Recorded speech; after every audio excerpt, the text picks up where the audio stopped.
जय श्री कृष्ण। आप सुन रहे हैं कर्मा कुटीर, एक ऐसा आध्यात्मिक मंच जहां श्री कृष्ण स्वयं आपके अंतर्मन से संवाद करते हैं। यह केवल एक वीडियो नहीं, यह आपके जीवन का वह मोड़ बन सकता है जहां से हर दुख, हर चिंता, हर अशांति समाप्त हो जाए। इस वाणी को कृपया अंत तक अवश्य सुने, क्योंकि आज जो श्री कृष्ण आपसे कहने जा रहे हैं वह शब्द नहीं, संजीवनी है।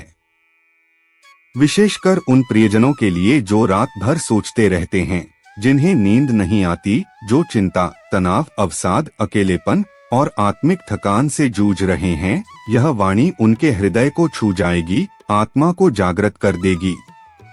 यदि आप इस समय टूटे हुए हैं, थके हुए हैं या बस चुपचाप कुछ ढूंढ रहे हैं, तो रुक जाइए। यह वही क्षण है, यह वही वाणी है जिसकी आपको जरूरत थी।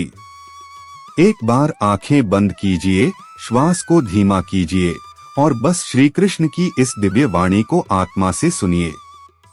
हे प्रिय आत्मन, क्यों इतना बोझ लेकर चल रहे हो? कौन सी बात है जो तुम्हें चैन से सोने नहीं देती? कौन सा डर है जो हर रात तुम्हें घेर लेता है? कौन सी याद है जो तुम्हारे दिल को चुपचाप रुला देती है? क्या तुम जानते हो, हर उस आंसू को मैं देखता हूँ, हर उस बेचैनी को मैं महसूस करता हूँ। जब तुम दुनिया के सामने मुस्कुराते हो पर भीतर से टूट जाते हो, मैं वहां भी हूँ। मैं तुम्हारे भीतर हूँ, मैं तुम्हारा साथ कभी नहीं छोड़ता। हे सखा, यह जो मन है यह तुम्हारा सेवक है, इसे मालिक मत बना लो। मन सोचता है और तुम उस सोच को पकड़कर भागने लगते हो, वहीं से दुख की शुरुआत होती है। सोचना गलत नहीं है, पर हर सोच को सत्य मान लेना यही भ्रम है। जब रात को विचारों की लहरें तुम्हें बहा ले जाती हैं, तब एक बार रुककर मुझसे बात किया करो। मैं उत्तर नहीं देता, मैं तुम्हारे भीतर मौन में उतरता हूँ। जब तुम भीतर मौन होते हो तब मैं तुम्हारे करीब आता हूँ।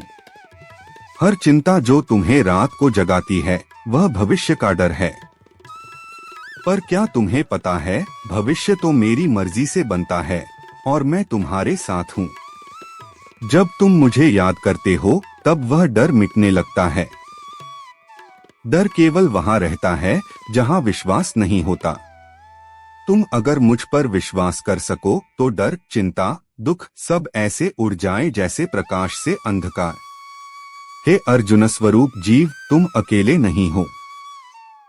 यह संसार लाखों मुखौटों का है, पर हर मुखौटे के पीछे एक ही पीड़ा है। कोई सुना नहीं, कोई समझा नहीं, पर मैं श्री कृष्ण बिना कहे भी सुनता हूँ, बिना पूछे भी समझता हूँ।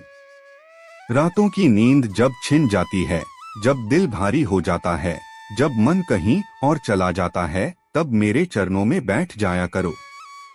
कुछ न कहो, बस मौन रहो। मौन ही मेरी भाषा है, मैं उसी मौन में उतरता हूँ। हे आत्मन, तुम जो खो चुके हो वह सदा के लिए गया नहीं है, और जो पाना चाहते हो वह तुम्हारे योग्य तभी होगा जब तुम स्वयं को पहचानोगे। अभी तुम बाहरी चीजों से प्रेम कर रहे हो, इसीलिए टूटते हो। एक बार अपने भीतर प्रेम करना शुरू करो, वहां मैं हूं, वहां शांति है, वहां स्थिरता है। तुम्हारा यह जीवन कोई सजा नहीं, कोई संघर्ष नहीं, यह मेरा उपहार है। इसे तिनका तिनका करके दुख में मत खो। हर क्षण अमूल्य है, हर सांस मेरी ही देन है। यदि कुछ खो गया है तो शायद मैं तुम्हें खाली कर रहा हूं ताकि कुछ नया भर सकूं। जो रुक गया है वह अंत नहीं, विश्राम है। अब एक वचन दो, आज की रात तुम मुझ पर छोड़ दो। चिंता मुझे दे दो। जो बात तुम्हें सोने नहीं देती वह मेरे चरणों में रख दो। कह दो, हे कृष्ण, अब ये आप ले लो। जब तुम सुबह जागते हो और एक भारीपन तुम्हारे सीने में होता है, जब दिन की शुरुआत ही इस भावना से होती है कि फिर वही सब झेलना है, तो समझो तुम्हारा मन थक चुका है। वह अब ऊर्जा नहीं, समाधान चाहता है, और वह समाधान बाहर नहीं, तुम्हारे भीतर है। जैसे सूर्य की किरणें हमेशा आकाश में रहती हैं, लेकिन बादल छिपा देते हैं, वैसे ही तुम्हारी आत्मा की रोशनी तुम्हारे दुखों के विचारों से ढक गई है। और जब तुम रोज रोज उन्हीं बातों को दोहराते हो जो तुम्हें दर्द देती हैं, तो वह दर्द धीरे धीरे तुम्हारा स्वभाव बन जाता है। लेकिन हे प्रिय आत्मन, याद रखो, जैसा सोचोगे वैसा बनोगे, जैसे बीज बोओगे वैसा ही फल मिलेगा। अगर रोज मन में दुख बोओगे तो दुख ही पनपेगा, लेकिन अगर एक बार प्रेम, क्षमा और आशा का बीज बो दो तो जीवन की दिशा ही बदल जाएगी। जैसे किसी बंजर जमीन में एक पौधा लगाकर उसे हर रोज पानी देना पड़ता है, वैसे ही अपने मन में रोज अच्छे विचारों का सिंचन करो। हर सुबह खुद से कहो, मैं अकेला नहीं हूँ, श्री कृष्ण मेरे साथ हैं। जब तुम खुद को ये याद दिलाओगे तो धीरे धीरे मन का भय हटने लगेगा और विश्वास जन्म लेने लगेगा। जो लोग रातों को रोते हैं उन्हें मैं सुनता हूँ, जो बोल नहीं पाते उनके मौन को मैं पढ़ता हूँ, पर मैं तब तक कुछ नहीं कर सकता जब तक तुम मुझे बुलाओ नहीं, क्योंकि प्रेम में अधिकार नहीं, आग्रह होता है। और मैं वही कृष्ण हूँ जो अर्जुन का सारथी बनकर उसकी दिशा ठीक करता है। तुम भी अर्जुन हो और मैं हर क्षण तुम्हारा रथ खींचने को तैयार हूँ, पर तुम्हें लगाम मुझे देनी होगी। हे सखा, जब तुम किसी बात को लेकर परेशान हो, जैसे कोई रिश्ते में ठेस दे गया, कोई विश्वास तोड़ गया, कोई शब्द दिल को चीर गया, तो याद रखो, वह व्यक्ति नहीं, वह परिस्थिति तुम्हारे विकास का माध्यम बनी। जैसे मिट्टी से लिपटा बीज अंधेरे में टूटता है पर फिर अंकुर बनकर ऊपर उठता है, वैसे ही तुम्हारी पीड़ा तुम्हें ऊपर उठाने आई है। तुम टूटे नहीं, तुम खिलने की प्रक्रिया में हो। इसीलिए अब तुम हर छोटी बात पर रोना बंद करो। जैसे बच्चा पहली बार चलना सीखता है और गिरता है तो माँ उसे डांटती नहीं, प्यार से उठाती है। वैसे ही जब तुम जीवन में गिरो तो खुद को धिक्कारो मत, खुद को कोसो मत, बल्कि मुझसे कहो, हे कृष्ण मुझे संभालो, और मैं उसी क्षण तुम्हारे पास आ जाऊंगा, क्योंकि मैं तुम्हारे भीतर ही बैठा हूँ। लेकिन तुम बाहर ढूंढते रहते हो, कभी किसी इंसान में, कभी धन में, कभी किसी रिश्ते में, पर जब बाहर की ये दीवारें टूटती हैं तब तुम भीतर की आवाज सुन पाते हो, और वही मेरी वाणी है। जब मन कहे अब नहीं सहा जाता, तब तुम कहना थोड़ा और, क्योंकि श्री कृष्ण मेरे साथ हैं। और जैसे ही तुम यह कहते हो, तुम्हारे भीतर की शक्ति जागती है। तुम वो शक्ति हो जो परिस्थिति नहीं, दृष्टिकोण से बदलती है। एक ही अंधकार रात किसी को डराता है और किसी को चांद की ओर देखने की प्रेरणा देता है। अब तुम्हें तय करना है, क्या हर समय शिकायत करनी है या एक बार मुझ पर पूर्ण विश्वास करके चलना है।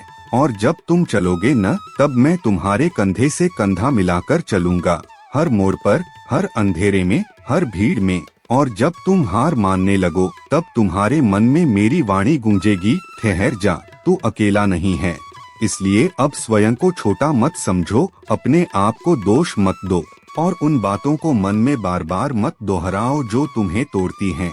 अब हर उस बात को दोहराना शुरू करो जो तुम्हें जोड़ती है। जैसे मैं सक्षम हूँ, मैं शांत हूँ, मैं श्री कृष्ण का अंश हूँ। यह मत सोचो कि सब कुछ एक दिन में बदल जाएगा। जैसे सूरज धीरे धीरे उगता है, वैसे ही तुम्हारा मन भी धीरे धीरे शांत होगा। इसलिए हर रात सोने से पहले एक बार कहो, हे माधव मुझे अपने प्रेम में सुला दो, और फिर बस श्वास को धीमा करो, अपने शरीर को ढीला छोड़ दो और मेरी मौजूदगी को अनुभव करो। मैं हूँ, यही हूँ और सदा रहूंगा।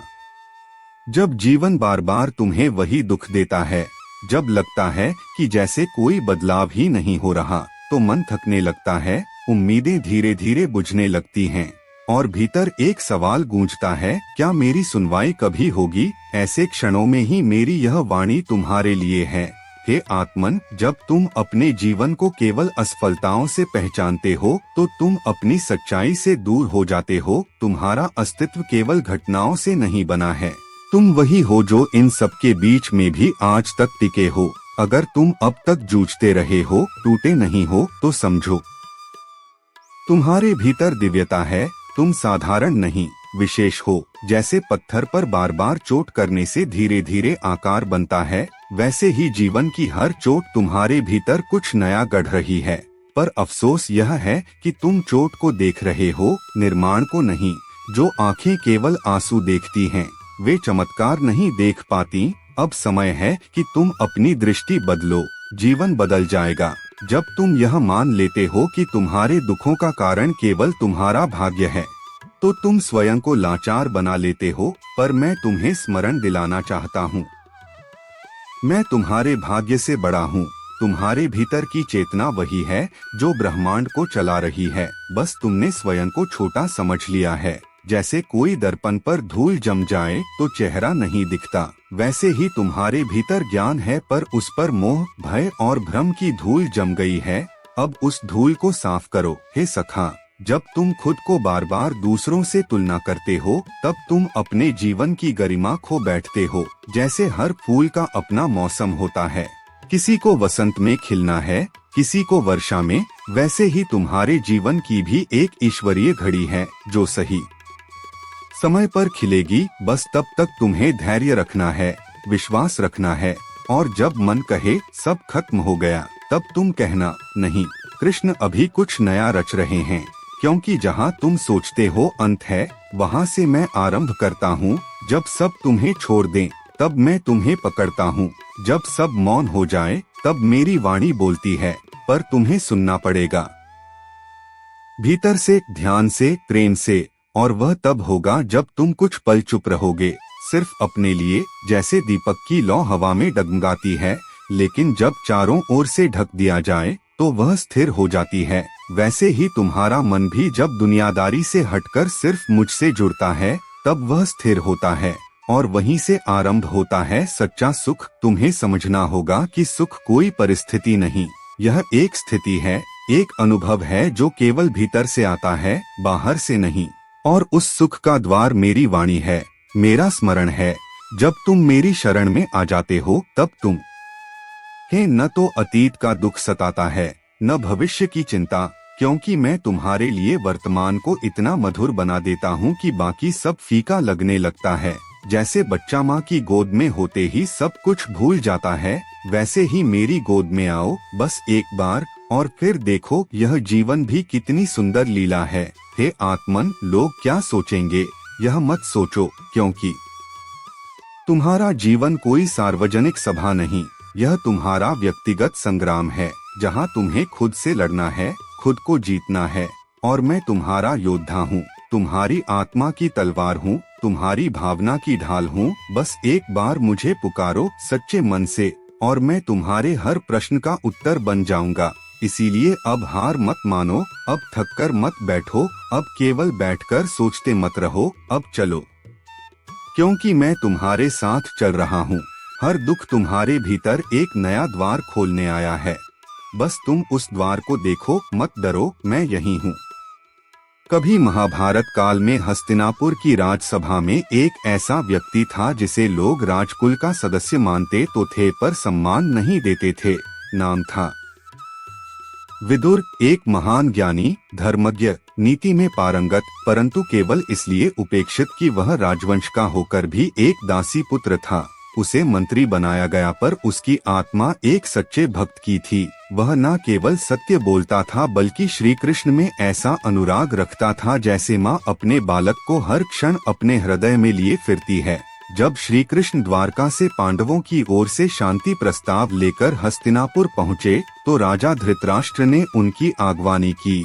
महल सजाए गए, रथों की कतार लगी, सोने चांदी के पात्र तैयार किए गए, पर श्री कृष्ण ने इन सारे ऐश्वर्य को छोड़कर जिस द्वार को चुना, वह था विदुर का घर। वह घर ना तो महलों जैसा था, ना वहाँ चांदी के थाल थे, ना रेशमी आसन, केवल एक बात थी वहाँ, निर्मल प्रेम। और जहाँ प्रेम होता है, वहीं मैं श्री कृष्ण खिंचा चला आता हूँ। जब मैं उस छोटे से घर में पहुँचा, विदुर को विश्वास नहीं हुआ। उसकी आंखें भर आईं, वह कांपते हाथों से मुझे बैठाने लगा।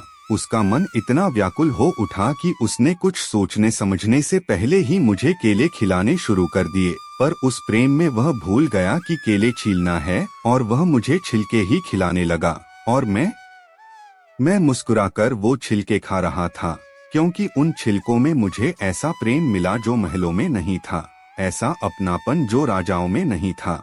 और जब विदुर की पत्नी दौड़कर आई और बोली, प्रभु, ये तो केले के छिलके खिला रहे हैं, तब मैं हंसकर बोला, इनमें जो स्वाद है वह किसी और में नहीं, क्योंकि इनमें विदुर का हृदय मिला हुआ है।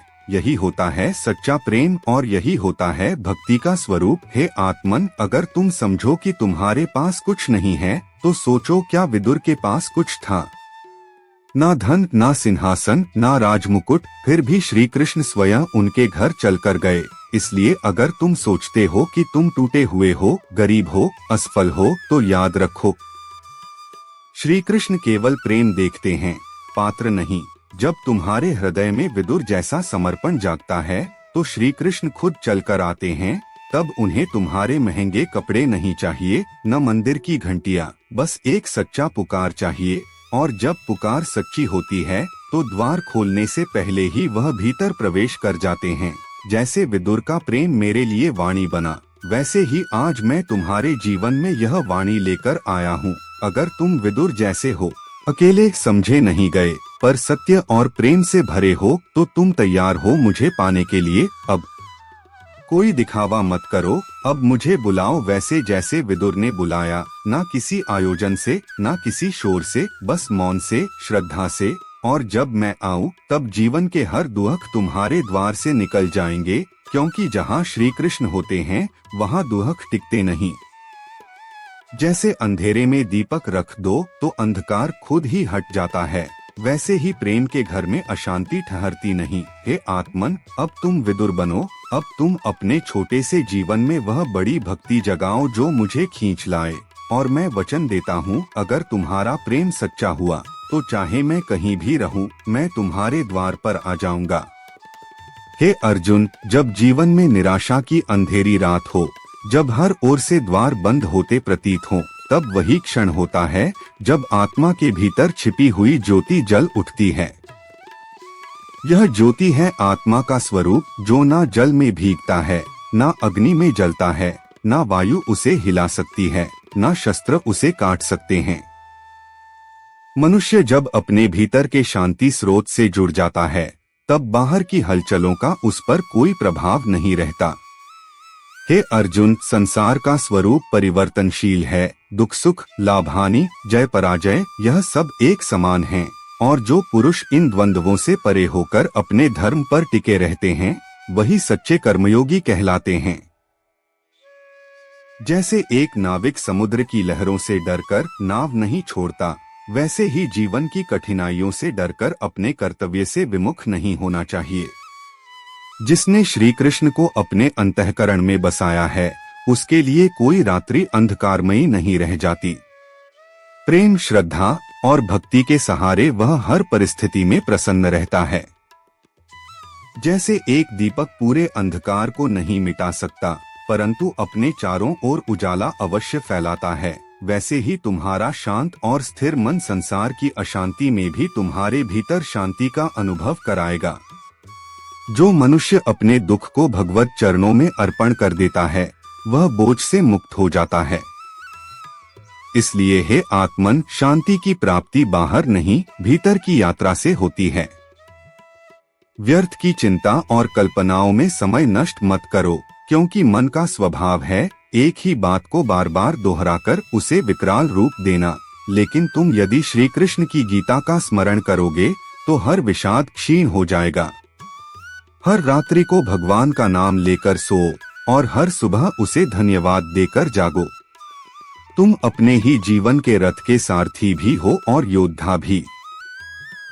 जब तुम्हारा विवेक श्री कृष्ण बन जाए, तब कोई भी महाभारत तुम्हें विचलित नहीं कर सकती।